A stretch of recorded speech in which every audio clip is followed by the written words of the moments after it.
Assalamualaikum everyone, this is Asma Mushtaq from the W Vibes, and in this tutorial we are going to study about the BJT, which is a well-known element or the component in the electronics. So BJTs are also known as the bipolar junction transistor. The term bipolar means that there are two types of the elements involved in the conductivity of the transistor, fine, which are electron and the holes. Usually BJTs are used for two types of the applications in the electronics. The first one is the design of the inverter or the switch, and the second one is the amplifier, or you can say the small signal amplifiers. What is meant by the small signal amplifiers? It means that whenever the input voltages are in millivolts, we can use the amplifiers designed using the BJTs.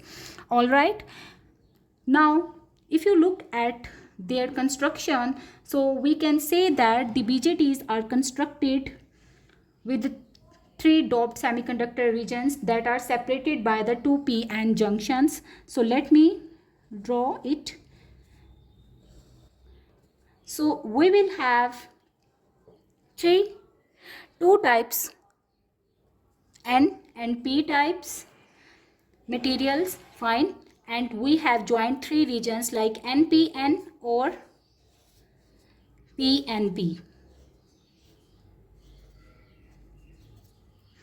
Okay, and two types of the PN junctions are present in a single BJT. So this NP region forms one region and this PN region form the other PN junction. So two PN junctions are present in a single bipolar junction transistor. Now the three terminals or these three regions are connected with the lead and or wire, and we name them as emitter, base and collector. Okay, same is the cases with the PNP type, but right now I will be focusing on the NPN transistor, and then we can invert merely the working. Okay, so we know that these semiconductor materials are basically doped semiconductor materials. What does it mean?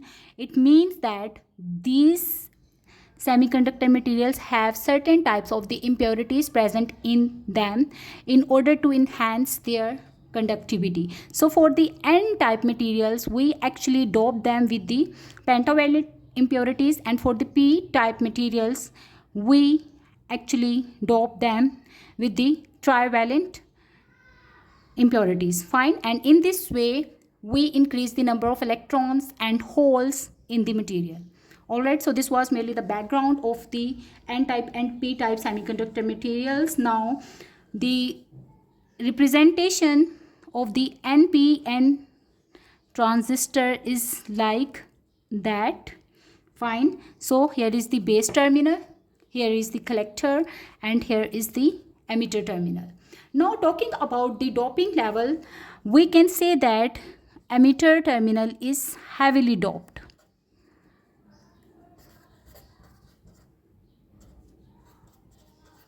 while base is very lightly doped and narrow as well, as I have depicted or shown in the figure, while the collector is moderately doped. And there is a reason behind this doping strategy, fine, that I will discuss obviously. So let's try to understand how does the BJT actually work. I'll draw a bigger picture now. Okay, so here you can see that this is the emitter region. I will mark it with E. This is the collector region marked with C, and this is the base region marked with the B. You can clearly see here the negative sign is actually representing the plenty of free electrons. Similarly, the positive sign indicates the presence of the holes in the P region. So here electrons are the majority charge carriers in the emitter and the collector, while the holes are the majority charge carriers in the P region or in the base. Okay, this emitter and base junction is known as the emitter base junction. Okay, EB junction. While collector and CB junction is known as the collector base junction. In order to operate the transistor in its normal mode, fine, we actually forward bias the base emitter junction and reverse bias the collector base junction. So I have marked it as FB, forward biased, while the CB junction is actually reverse biased. Now, if you remember how to bias the transistor in the forward or the reverse bias mode, so usually if you are having certain PN junction and you connect the positive terminal of the battery with the P region and negative terminal of the battery with the N region, then this is called the forward biasing. Okay, while in case of the P N region where P is connected with the negative terminal and N is connected with the positive terminal of the battery, then this is called the reverse biasing. Fine, we will follow the same scheme for biasing these regions. Since emitter base junction is supposed to be forward biased, so that's why what I will do, I will connect the N region with the negative terminal of the battery, while base will be connected with the positive terminal of the battery, and let me call these voltages as VBB. Okay, similarly, if I have to reverse bias the collector base junction, so collector will be connected with the positive terminal of the battery, while P will be connected with the negative terminal of the battery, and I will call these voltages as VCC. Okay, so I have done the biasing for the transistor in order to operate it in its normal mode. Let's start understanding the operation. Okay, so since the N region, which is containing the plenty of free electrons, is connected with the negative terminal of the battery, so obviously this negative potential will actually repel these electrons. Okay, so these electrons will be repelled from this negative side, and this way electrons will be transferred into the P region, or they will start penetrating into the P region. But what will happen here, the base is very narrow, fine, so very few of the electrons will actually recombine with the holes, and most of them will penetrate through the collector region.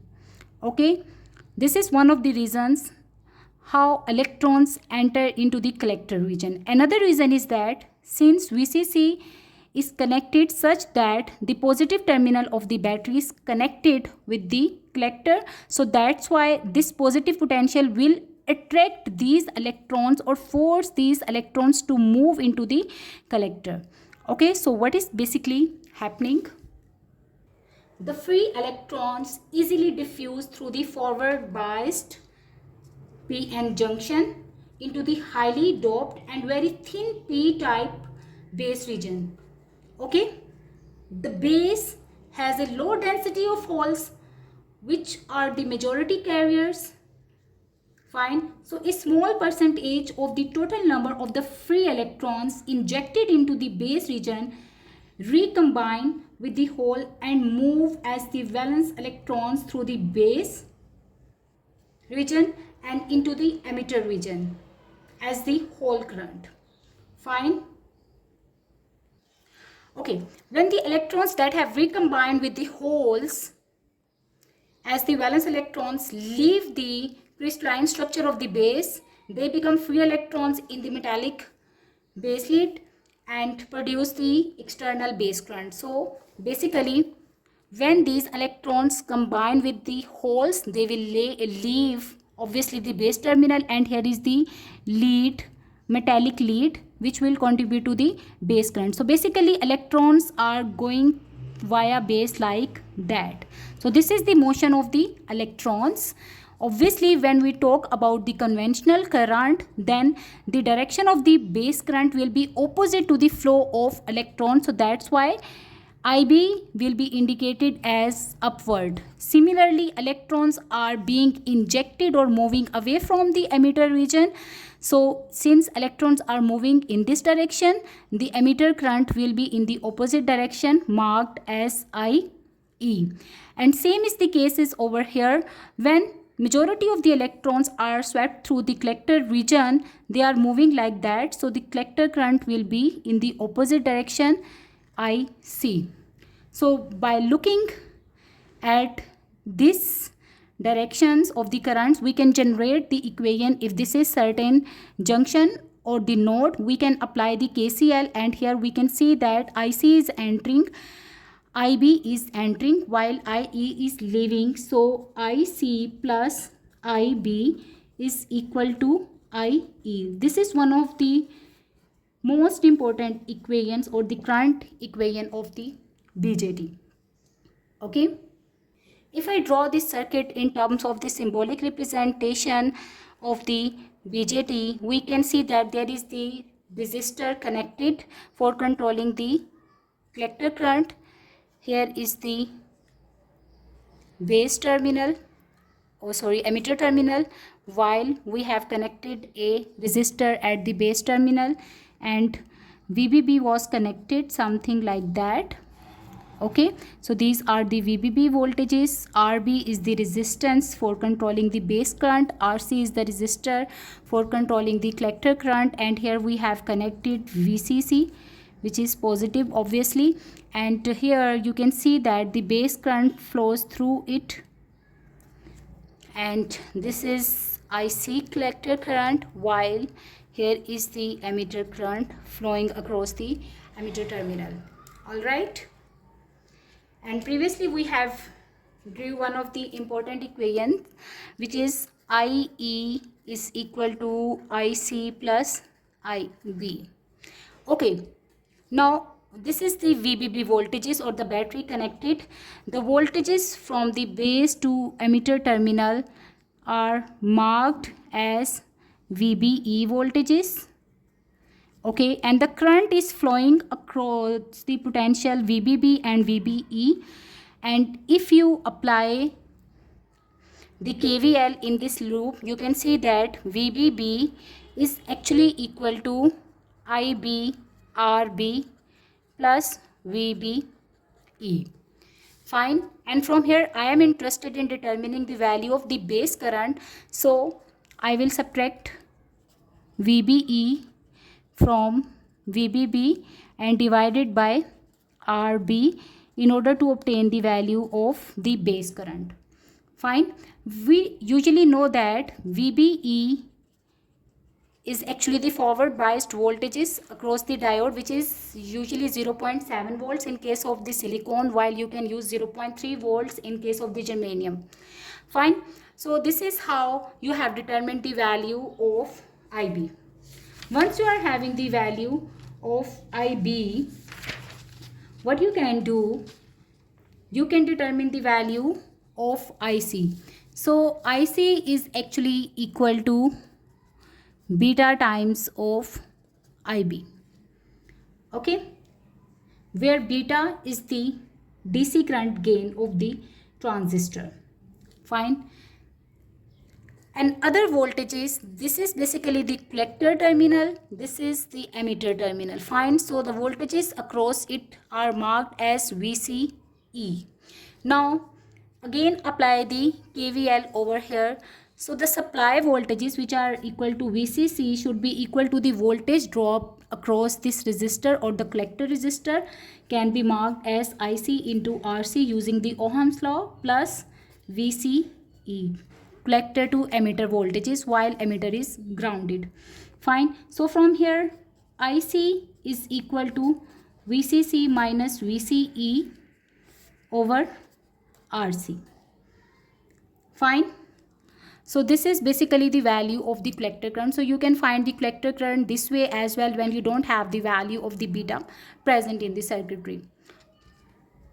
Okay, now if you look at that, these are the voltages. Let me draw it more clearly.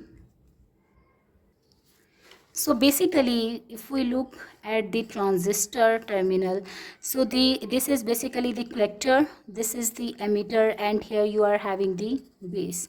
These voltages are marked as VBE. Fine.